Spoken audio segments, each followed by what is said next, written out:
Over the 25 years that The Legend of Zelda: Ocarina of Time has existed as a commercial product, I've accumulated a lot of opinions about it. If I were to try to sum up those opinions in the quickest way possible, I would say that it's a pretty good game. I don't think it's literally the best game of all time, as it was often breathlessly declared for the decade or so after it was released, because I don't think it's possible to declare anything the best game of all time. Nor is it my own personal favorite game.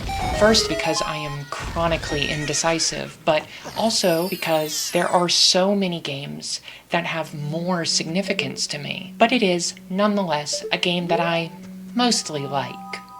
So, if my overall opinion isn't strongly positive or strongly negative, what compelled me to do this whole goddamned thing? It certainly isn't because I need to uphold the legacy of a game that occupies the coveted spot of best aggregate review score on Metacritic. But I don't want to do an epic takedown either, nor do I want to talk about nostalgia. Not my own nostalgia, because I don't think I would have anything interesting to share, but I also have no interest in talking about nostalgia in any broader sense, and how it would affect people's perceptions of this game. I think that would be more under the purview of social psychology than video game criticism. I feel similarly about discussions of whether this game has aged poorly, or if it's difficult to go back to. I have a perfectly easy time going back to this game personally, but I can't dictate what it would feel like for someone who had never played it before, or for someone who's picking it up again for the first time in 25 years, or for anyone else. When Ocarina of Time is discussed in terms of its status, as being an unassailable classic, as being overrated, as being something that maybe used to be cool but has since become obsolete, I think a lot is missed. What I do want to talk about is all the competing processes that caused me to reach my moderately positive opinion on Ocarina of Time. For me, it's a game that eventually, more or less, accomplishes its goals. But what are those goals, and how does it try to accomplish them? As I studied Ocarina of Time, I was constantly uncovering new answers to those questions. I was constantly finding new things to appreciate, new things to be frustrated by, and a hell of a lot of things to be confused by. There is a lot to talk about, even 25 years after this game's initial release. Luckily, though, the areas that introduce the player to the game also create a solid foundation for analyzing the game, so we'll start there. The player first steps into the shoes of Link, the boy with the pointy ears, green tunic, and floppy hat, in his home in the Kokiri Forest. The Kokiri Forest provides a warm invitation to the rest of the game, with its friendly residents, its jaunty musical theme, and its soft green color palette. And it also gently introduces the player to three-dimensional navigation in an expansive virtual world. The player is introduced to the Kokiri Forest before getting control of Link via a brief segment where we watch a blue fairy named Navi fly around looking for Link's house. She wakes Link up, introducing herself as his new assistant, and gives him his first objective, to respond to a summons from the forest's guardian spirit, the Great Deku Tree. The first moments, once the player gains control of Link, are tightly constrained. The player has to leave the tiny space of Link's house, and then climb down a ladder to get off his front porch. It may seem so simple as to barely be worth mentioning, but this introduces even the most inexperienced player to the game's important basic concepts. The way Link's movement controls are affected by the position of the virtual camera, the separation of interior and exterior zones, and contextual actions like climbing down a ladder by moving towards it. As soon as you've dismounted the ladder, you are free-ish to explore the large-ish environment around you. Kokiri Forest is a village where the childlike Kokiri live inside the trunks of large trees. In a manner befitting its residents, it is laid out like a playground. So it has clear visual design with strong sightlines, a diverse mix of obstacles, some simple verticality, and an overall design that leads you in circles instead of towards dead ends. Just like how even the most scatterbrained parent needs to be able to keep track of where their child is in a playground, even a novice player needs to be able to keep track of where they are in the game world. It's easy for you #gamers to forget this, but understanding three-dimensional virtual space is difficult. This was especially true in 1998, when three-dimensional gaming was still relatively new, but I maintain that 3D navigation in games is probably still a huge challenge to a lot of people.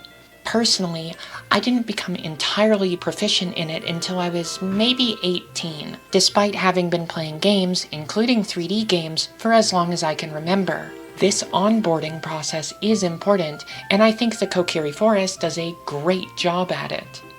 There are a few reasons this area is so easy to understand. Cliffs and platforms give the player the opportunity to survey their surroundings. The overall layout is simple. The primary explorable area is roughly circular, with points of interest, such as the different tree houses, placed towards the edge. There are obstacles scattered around, but they don't significantly block lines of sight or impede navigation. In fact, these obstacles end up being helpful for orienting yourself. The Kokiri shop is surrounded by a pool of water, which can be crossed using these distinctive square hopping platforms, which give it a much larger visual impression than the building would have on its own. This mysterious hole in the wall may not stand out very much, but it's situated on top of a hill and surrounded by bright yellow fences, which draws the eye even from far away. Even this seemingly pointless, freestanding lattice is a landmark that makes it just a little easier to know at a glance where Link's house is. There is a lot of visual information to take in, but on closer inspection, all the disparate elements are helpful for understanding how the space fits together. All 6 of the different tree houses have distinctive features, even if some are more distinctive than others. The house of the Know-It-All brothers, who give helpful gameplay tips, has a pretty similar silhouette to the house belonging to the local bully, Mido, and by extension, a similar silhouette to the house belonging to Link's green-haired bestie, Saria. But those 3 houses are less important to remember than Link's house, which is distinctive because of its ladder and porch, and the Kokiri shop, which has a noticeably brighter color scheme than the rest of the buildings. The Kokiri shop is located across from the twins' house, which is visually distinct because of its darker exterior and its bunny-eared silhouette. This house isn't especially important, but I can still squint and see some purpose to making it stand out so much. The shop and the twins' house create the borders of a frame that centers the player's attention on the path to the Great Deku Tree, which is, after all, the player's destination. Once you try to respond to the Great Deku Tree's summons, however, you're blocked by the previously mentioned local bully, Mido. He tells you that he won't let you pass without a sword and shield. Finding the hidden Kokiri sword and collecting the money to buy the Deku shield are the first substantial tasks of the game, and all the thoughtful visual design of Kokiri Forest helps to make them manageable. It also helps that the 2 tasks have good synergy. While poking around looking for the sword, you'll naturally uncover the game's currency, multicolored jewels called rupees. You need to find 40 rupees to buy the shield. If you find the sword before you find 40 rupees, you'll be able to cut grass, which often hides rupees. There are 2 parts of this first section that might be daunting to new players. The first is in the southwestern portion of Kokiri Forest, the little hidden grove where you find the Kokiri sword, accessed through this mysterious wall hole. There's a big, perpetually rolling boulder that you have to get past. The boulder does a tiny amount of damage, a quarter of a heart, so in other words, the smallest amount of damage that will visually register on the health gauge. But the way it knocks Link back, it sure looks like it hurts pretty bad. Of course, in practice, this is hardly a big deal. First and foremost, because the obstacle isn't very challenging. Just wait for the boulder to pass by, or outrun it. Simple. But say you're new to video games, or you're just really young. Maybe that little bit of damage scares you. Luckily, as soon as you get the sword, you can cut down the grass nearby, which conveniently grows back after a few seconds, and get some recovery hearts to restore your health. Or, if you don't feel like mowing, just exit out the hole, and find that there are plenty of hearts around town, inside rocks, on top of a roof, inside of houses. Problem solved. Maybe all those hearts feel excessive for just that one little boulder. You would be right to think that, but that's not the only potentially dangerous area. You can also head up to the cliffs on the northern edge, which lead to the Lost Woods. It's the only part of Kokiri Forest that feels out of the way, and for good reason. In this earliest portion of the game, it's the only area with real danger in it. If you're feeling adventurous, you can actually get pretty far into this area and encounter actual monsters. But the Lost Woods isn't only a more dangerous area than everything around it, it's also constantly trying to get you to leave. The The whole area is a maze, where if you make a single wrong turn, you're instantly sent away, back to Kokiri Forest. It's a way of signaling to the player that they're not supposed to be there yet. The Lost Woods is an area that you're supposed to go to later in the game. Ocarina of Time provides no rewards for the player adventurous enough to push at the boundaries of explorable space in this early portion of the game. If you use trial and error and eventually arrive at the gates of the Sacred Forest Meadow, all you get is some interesting scenery and the warm, fuzzy feeling of being somewhere you're pretty sure you're not supposed to be. I could easily make the case for why this is unsatisfying game design, but I don't personally find it unsatisfying. To me, pushing at the boundaries of a game like this is intrinsically compelling. Being acknowledged or rewarded can be nice, but the absence can be just as interesting. The absence can make it feel more personal, more mysterious, more serene. It can enrich the uneasy feeling of being a trespasser. At any rate, even if you linger in these lost woods and take some hits, an exit is always nearby, back to the safety of Kokiri Forest and its many tasty hearts. This is certainly a lot of words being used on a section of the game that even a complete novice would likely spend less than 15 minutes on. What I'm trying to illustrate is that even though this section may seem trivial to people who are familiar with games, there's still a lot of thought put into making it friendly and welcoming. For designers, the process of creating something approachable can be just as involved as creating an interesting challenge. The design of Kokiri Forest is also used for storytelling. Link feels alienated from the Kokiri, and this is expressed both through the literal text of the game and through the area's design. I mentioned earlier that the Kokiri Forest is laid out like a playground. It's a fitting home for the eternally childlike Kokiri, but not as much for Link, who's not actually one of them. I praised the compact, legible design of this area, but the flip side is that it can also feel small and unexciting, feelings only intensified by the fact that the player is stuck there. Not just stuck, but agonizingly aware of all the exits that remain barely out of reach. Mido blocks the path to the Great Deku Tree to the east, while an unnamed boy blocks the exit to the wider world to the west. There are also two visible, but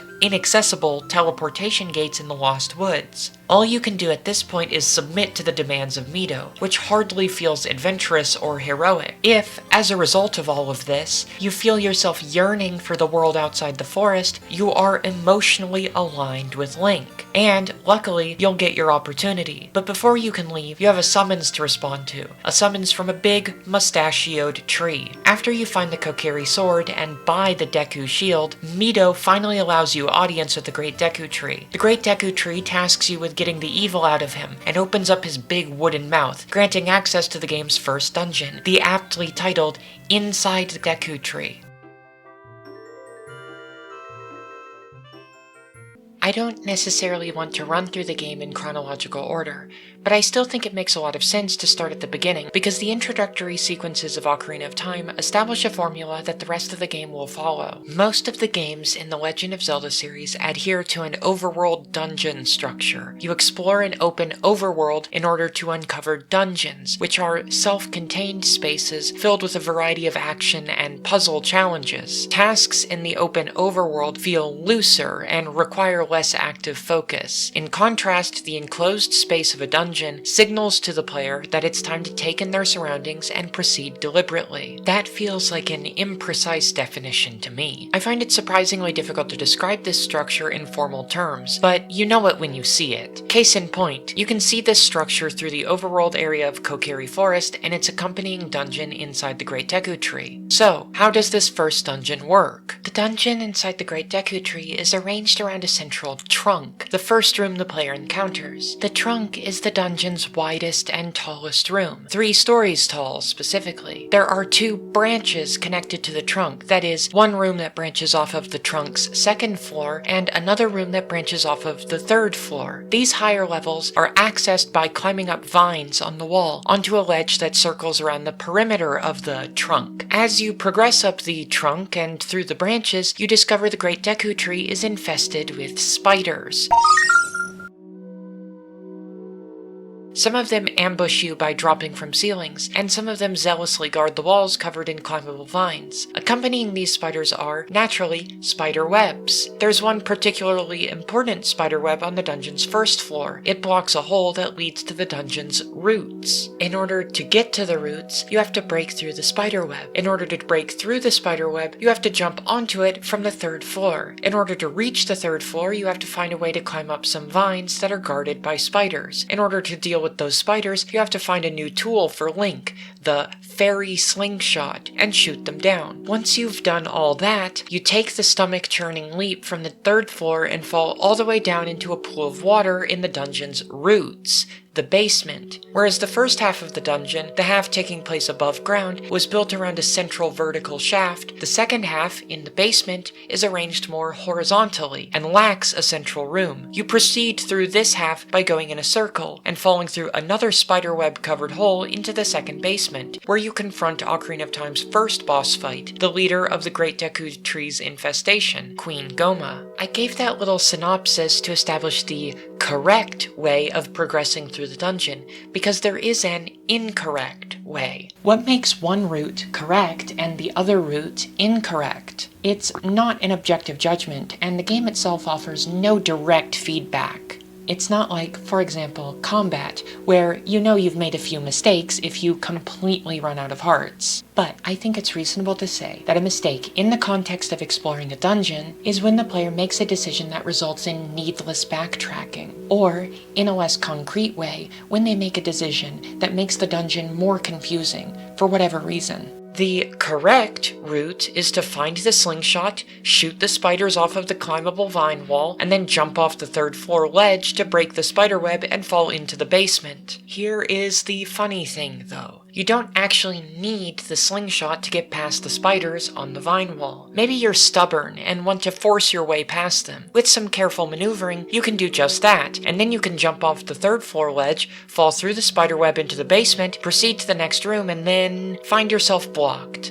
The second room in the basement has an exit door that only opens when you shoot an eye-shaped switch with your slingshot. So now, in order to progress, you have to climb all the way back up out of the roots section back into the trunk so you can check the branch rooms and find the slingshot. This is unnecessary backtracking, which is annoying in its own right. But I would imagine that, especially for a novice player, this would also make this first dungeon feel more confusing and intimidating. The ideal approach to most Legend of Zelda dungeons is to limit the explorable area as much as you can, so you can keep a clear mental map. The spider web on the ground floor of this dungeon makes for a neat and tidy boundary between the first and second half of exploring the dungeon. If you've collected everything you need on the upper floors, you won't need to go back and forth. You only need to fall through once. But if you fall through the spider web without getting the slingshot, you have to have a bigger mental map in your head. Granted, in this first dungeon, that isn't a big deal, but as the dungeons grow in complexity, it becomes progressively more important to explore spaces in a deliberate and methodical way. What's interesting is that the correct route is the more immediately intuitive route, and the incorrect route is the one that requires more effort. Shooting the spiders down is simple, but avoiding them while slowly climbing up the wall is a good bit trickier. Why punish me for taking on an additional challenge, you might ask? You could reasonably say that the game is punishing players who push at the game's boundaries. You could even say that the game punishes the kinds of exploratory attitudes that a game like this should be encouraging. I think that's a fair criticism. But here's another way of looking at it. The game is simply trying to encourage an understanding of and cooperation with its spaces, rather than trying to encourage players to outsmart its spaces. Of course, it's fun to push at the boundaries like this, and it's fun when the game rewards you for it. Don't misunderstand me. But if you're constantly trying to outsmart the space, it can make it harder to understand what the game actually wants out of you on a baseline level. For a good example of what I mean by this, I'll cite a seminal example from the only good video game ever made, From Software's 2011 action RPG, Dark Souls. There is an infamous misdirect right after the conclusion of Dark Souls' tutorial, when the player has entered the world for real for the first time. While looking for a way forward, the majority of players will end up stumbling onto a graveyard, where they'll find what else but that most expected graveyard enemy, the humble skeleton. These particular skeletons attack in swarms, even while being individually more challenging than anything the player would have faced up to this point. Most players will get their ass summarily whooped. Eventually, most players will run out of hair to tear out of their head in frustration, so they leave the graveyard and eventually will stumble onto the unassuming side path to the Undead Burg, which has much easier enemies and seems to be the actual intended way forward. This is a fun moment, made outright comedic by how it seems to happen to everyone who plays Dark Souls, and I wouldn't trade it for anything. That being said, when I first played Dark Souls, this moment conditioned me to think that if something seemed unmanageably difficult, I could just continue exploring to find a way around it. And without digging too deep into the design of Dark Souls, that really is not how it works for the rest of the game. In Dark Souls, you'll be presented with encounters that seem too difficult to overcome, and be forced to overcome them anyway. I didn't know this, and so every time I ran into a situation that felt too difficult, I would check every area I had access to, trying to figure out if I had missed an exit or overlooked some powerful item. I kept expecting the game to reward me for exhaustive exploration, when really the game wanted me to focus more on the path in front of me. The misdirect with the graveyard ended up misdirecting me for the rest of the game.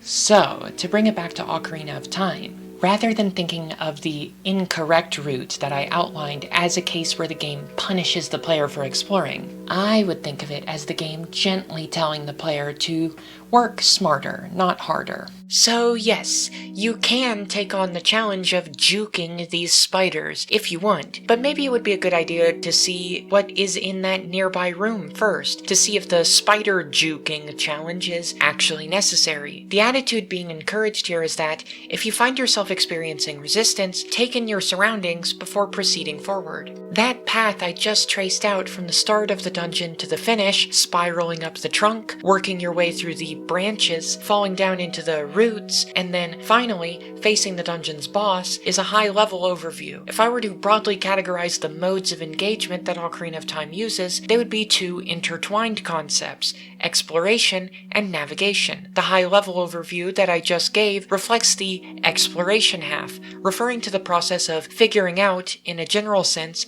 how an area works. Navigation refers to the process of working through spaces that you already have an understanding of. To talk about navigation, I'll have to zoom in on individual rooms. By my own reckoning, there are 12 discrete challenges in the first dungeon. Without going into too much detail, I will summarize some of the overarching themes. There are 3 rooms that center around combat with these creatures called Deku Scrubs. They are short, vaguely humanoid creatures made out of wood and leaves. They act sort of like stationary turrets, burrowing into a section of foliage and popping out to fire nuts out of their snout at Link. You have to flush them out of hiding by reflecting their projectiles back at them with your shield, and then you can catch them to get them to surrender. Deku Scrubs are one of 6 types of monster that appears in this dungeon. I already mentioned the 2 types of spiders. They're called Skulltulas, named after their white, skull-shaped bodies. Big Skulltulas ambush you by dropping from the ceiling. The bone-white top side of their body is invulnerable, but they occasionally spin around to reveal their soft, brown, vulnerable underbelly. Their smaller cousins, called Skullwaltulas, are the ones that guard the climbable vine walls, and are easy to damage as long as you have a weapon that can reach them. I left out a 3rd type of Skulltula, the Gold Skulltulas, because while they do appear in this dungeon, they're not exactly used as obstacles. Gold Skulltulas drop a token when defeated, and then disappear forever. There are 100 of them hidden across the entire game, and the player is rewarded after collecting certain amounts of their tokens. Deku Scrubs, Skullwaltulas, and Big Skulltulas serve as simple obstacles that test some basic skill. Deku Scrubs require you to use your shield, Skullwaltulas require you to use the slingshot or some other ranged weapon, and the Big Skulltulas punish you for being reckless or impatient. The 2 remaining enemies are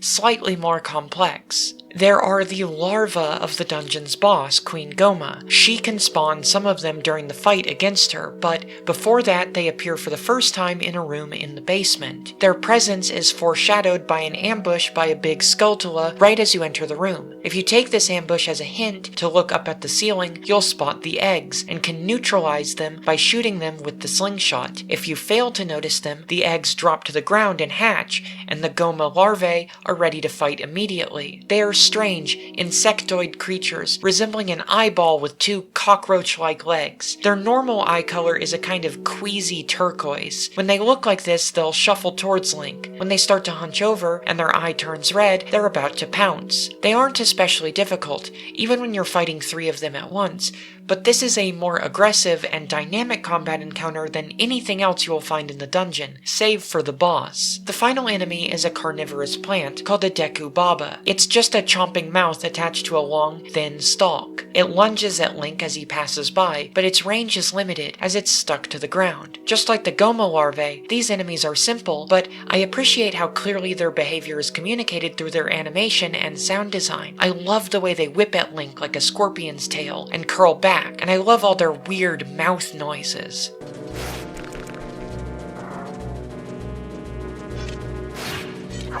And, simple as it may be, there is some satisfaction in understanding how to manipulate their drops. If you hit them while they're curled up, you get a Deku Nut. If you hit them while they're standing up straight and stiff, you get a Deku Stick. Deku Nuts are essentially flashbangs. Throw one of them on the ground to stun enemies. Deku Sticks can be used as weapons. They do twice the damage of Link's sword, but break after a single hit. They're also required for their other function. Deku Sticks can be lit on fire and used to light torches. There are 4 challenges that require the player to use Deku Sticks like this, and there will always be a Deku Baba nearby, providing the player with a replenishing supply. In this sense, Deku Babas are placed more for the player's benefit than to present a combat challenge in and of themselves. Now that I've talked about the 6 different types of monster that appear in the dungeon proper, I would be remiss to not mention the fight against the dungeon's boss, the parasitic armored arachnid herself, Queen Goma. In classic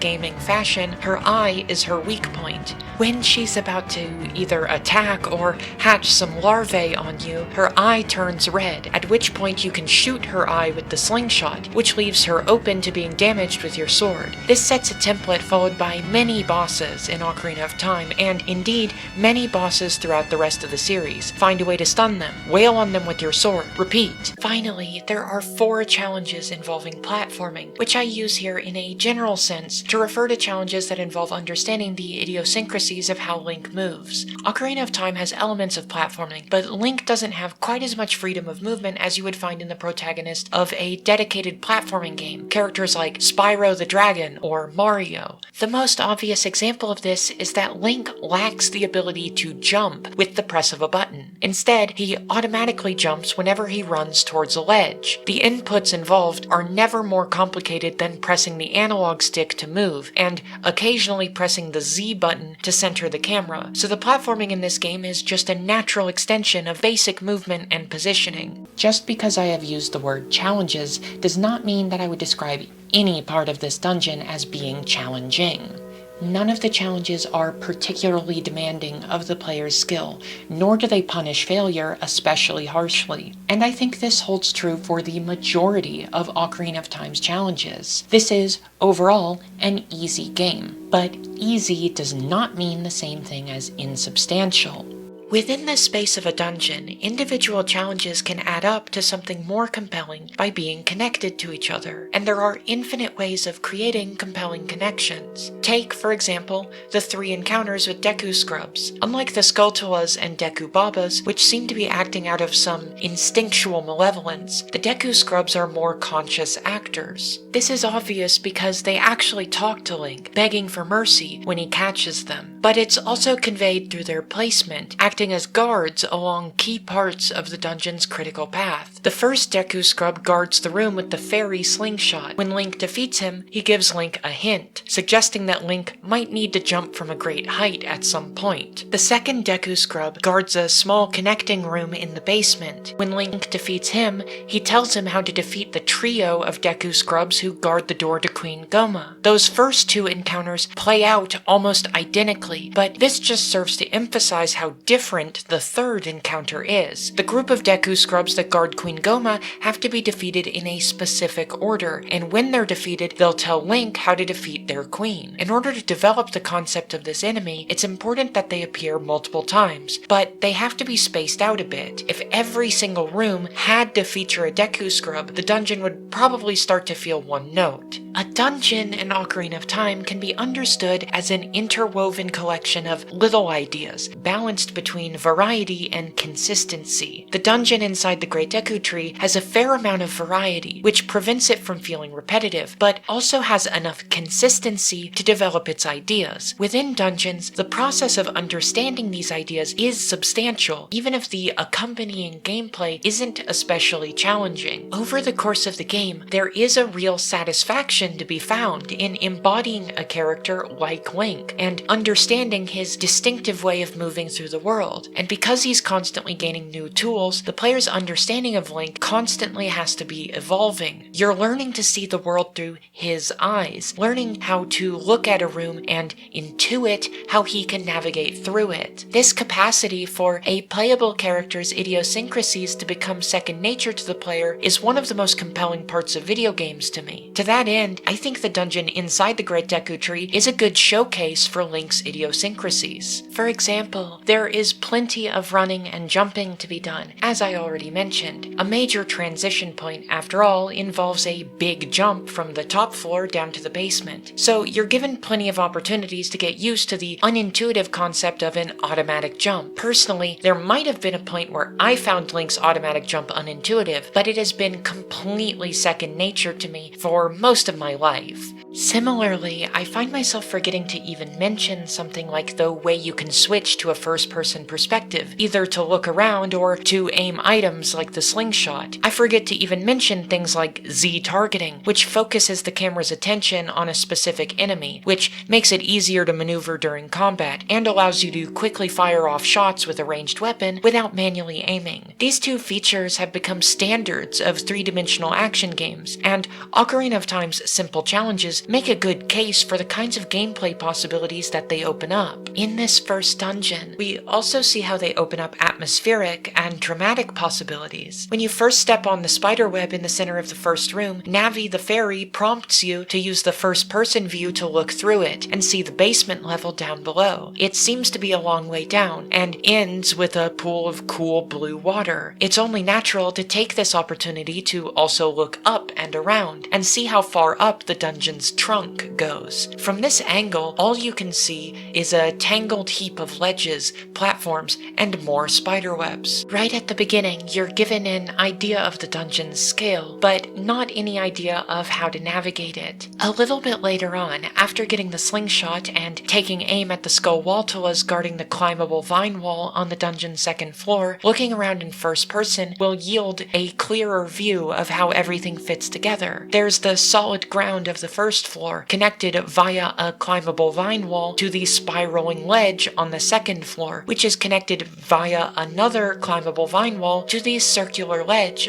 of the third floor. Skip ahead to the boss's chamber, where the first-person perspective gets another chance to shine. The boss chamber is the darkest part of the dungeon, shrouded in thick, eerie fog. It would seem to be empty were it not for the eerie rustling sound above you. You use the first-person view to aim up and see an incandescent eyeball and a strange, scuttling silhouette. The eye spots you, and the silhouette crashes to the ground. The room fills with a sickly blue light, revealing the parasitic armored arachnid, Queen Goma. Making eye contact with her in first person makes her segmented, chitinous body, blue-green in color and covered in wriggling appendages, seem even more disgusting. Moreover, this boss fight is the first chance the Z-targeting really has to heighten dramatic spectacle. Normally the camera is centered on Link, but Z-targeting focuses on Queen Goma, keeping her size and position in the frame more constant while Link darts around. This helps you keep track of Link and Goma's relative positions, clarity that makes the gameplay feel more natural, freeing up mental bandwidth with to appreciate the visuals. Being the focus of the camera makes Queen Gohma feel more solid and imposing, and emphasizes the size difference between her and Link. It also helps showcase her strange and unsettling animations, and it makes it feel all the more impressive when you manage to take her down, marking the end of the first dungeon. Just as I did for the Kokiri Forest before it, I've spent a lot of words talking about the dungeon inside the Great Deku Tree, and what I think makes it tick. These are the simplest, easiest parts of the game, but that doesn't mean that the decisions that went into their design are trivial. I've went in exhaustive depth here because this section of the game is a microcosm of what I appreciate about Ocarina of Time on the whole. The way it creates unique explorable environments, the way it asks you to understand Link's capabilities for navigating them, and how it combines gameplay elements to convey ideas. Video games are art, and art is a form of communication. My appreciation for Ocarina of Time comes down to how effectively it communicates. Moreover, I think the key to understanding the parts of it that I don't like, or the parts that I think other people might not like, is trying to figure out where the communication has broken down. To explain what I mean, let me discuss one more thing about the dungeon inside the Great Deku Tree before we move on. Without being too prescriptive, I would say that it's usually good design practice to introduce mechanics in a simple, intuitive way and increase their level of complexity or abstraction over time. A good example of this in the dungeon inside the Great Deku Tree is its challenges related to using Deku sticks as torches. I glossed over this when I was going through my summary of all the different challenges, and I want to give them their due here. The player is introduced to this mechanic when they first fall through to the basement. A treasure chest in this room is blocked by a spider web. You step on a nearby switch, which lights up a gold-colored torch that burns the spider web, allowing access to the treasure chest. You look around the room more and discover that the door to the next room is blocked by another spider web. If only you had some way of bringing the fire from that gold torch over to the spider web blocking the exit. So you bring a Deku stick over to the gold torch, set the stick on fire, and then run it over to the spider web. Simple. There are two minor complications. You have to be careful not to fall all the way into the water in the middle of the room, because it'll snuff out the flame, and you can't take too long because the stick will burn into cinders. This isn't the simplest possible arrangement of parts, but what complexity is present is all intuitive. Fire burns cobwebs, water snuffs out fire, and a stick can't be on fire for forever. You encounter the second torch-related challenge a few rooms later, in a small circular room. The exit door is barred. To open it up, you have to use a Deku stick to get the fire from a lit torch to light two unlit torches. This room introduces a more abstract kind of relationship between different elements in a room. There is no obvious mechanism that would cause lighting the two torches to open up the door, but because the torches are the most noteworthy element in a small room, interacting with them is still pretty intuitive. The next torch challenge is the simplest yet. You just have to burn a spiderweb blocking the entrance to the next room. In this case, it seems that the purpose of having a torch challenge is less to be a challenge in and of itself as much as it is to be a way of slowing you down enough to make sure you encounter the new enemy type introduced in this room, the Gohma larvae. If you know what this room is in advance, you can destroy the eggs on the ceiling, or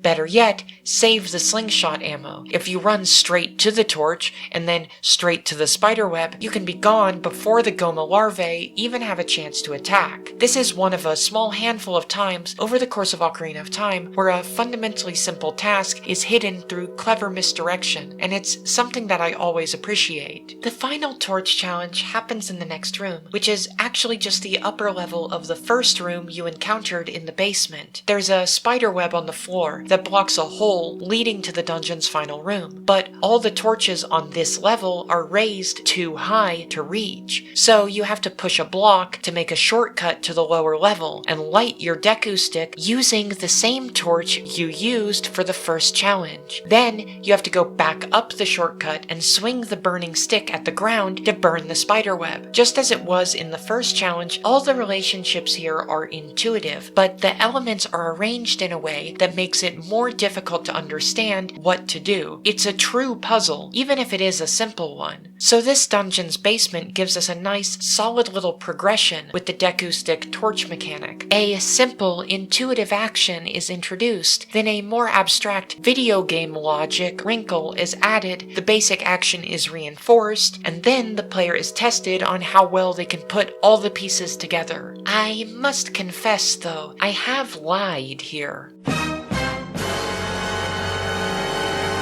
These are not the only torch-related challenges in this dungeon. I was forced to omit the torch-related challenge that appears in the room, which has the dubious distinction of being, in my opinion, the worst room inside the Deku Tree. That being the room on the 3rd floor where you obtain the compass. This room is primarily centered around a platforming challenge, where you step on a switch to raise some platforms up from the ground and have a few seconds to use them to cross a gap. I have 2 reasons for naming it the worst room inside the Deku Tree. The first reason is that the reward for the platforming challenge is the dungeon's compass. The compass and map are a pair of items that appears in almost all of Ocarina of Time's dungeons. The map is pretty self-explanatory. It shows you all the rooms in the dungeon. The compass shows your position and all the remaining treasure chests in the dungeon. This dungeon isn't nearly big enough to make this pair of items useful, so dedicating an entire room to the compass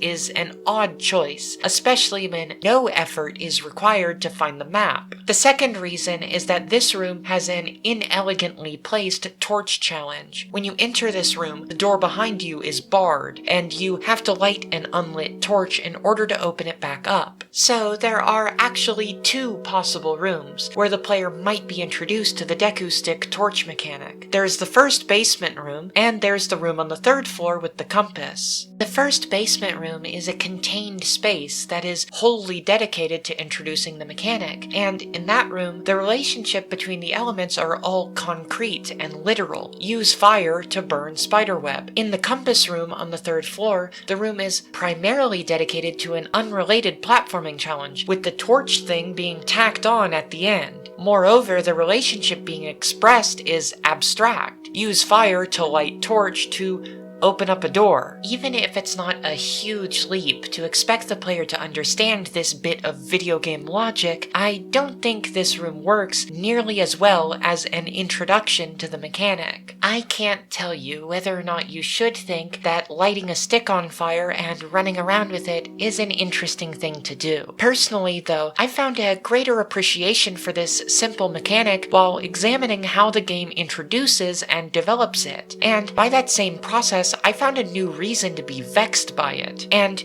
may Goddess have mercy on my soul, but I could still say more about this, but I'll show some restraint. My point in going on this torch detour is to illustrate my critical approach. Insofar as I can make determinations of good design and bad design, this is how. By figuring out how the design is trying to communicate. What difference does it really make, though, to declare the room on the 3rd floor where you obtain the compass to be the worst room inside the Deku Tree? What does it matter that it does a subpar job introducing such a simple mechanic? Being something of a #gamer myself, I can't remember a time when the idea of lighting a torch to open a door would have been a leap of logic for me. Ocarina of Time can be a deceptively difficult game to analyze because so many of its challenges are second nature to people who play a lot of video games. What I want to demonstrate is that a game like this still contains complexities and nuances that are interesting in their own right. It's not about trying to venerate a game that's already been venerated more than enough. What I want to show is that, approached on its own terms, Ocarina of Time provides ample opportunities for both praise and criticism.